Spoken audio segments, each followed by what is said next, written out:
Now that you have some context and understand the theory behind the 8 wastes and how they can impact your job site, we thought it would be beneficial to walk through a real-world example of how you can experience the 8 wastes on your project. I'm going to pull back the curtain for a second. I want to give a real-world example that I experienced several years ago in allowing too much ductwork to come to my project at the wrong time. So here's how it went down. I got a phone call from my mechanical contractor who said, "Hey Joe, great news.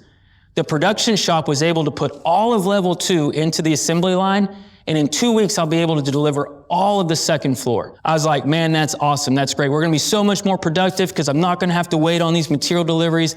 We're going to get this work done so much faster. That's awesome news. Bring it on." At this point, when I agreed to bring all of that ductwork to the project site, I now had overproduction waste. Once that ductwork was delivered to my project and we got it all up on the second floor, I now had inventory waste. I had more ductwork on my site than I could effectively put in place within that week. At this point, because of all that excess inventory, I now had motion waste because I'm taking the craftspersons who should be putting the work in place, and now they're having to shuffle that ductwork out of the way so that other scopes and other trades could get up to level 2 and get their work done. Because of this excess motion and moving that ductwork around the second floor, I now was experiencing defects. That ductwork was getting crumpled up or damaged as it went through a door frame or bumped into other materials, and I now have defective work that's going to have to get fixed. To load up that defective work, I now have non-utilized talent because now I'm taking those craftspersons who should be putting work in place, and now they're loading up the damaged ductwork onto a truck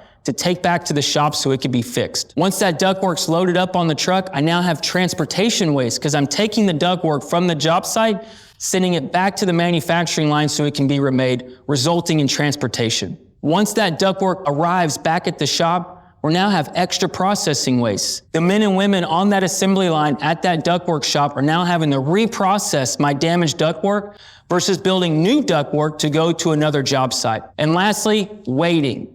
The craftspersons who should be putting work in place with the right material at the right time are now waiting on the repaired ductwork to come back to the job site for them. Hopefully this example makes sense. You might have even experienced something very similar on your job site. The key point here now is understanding and being able to articulate and see the waste in real time and being ruthless in your elimination of this waste on your job site.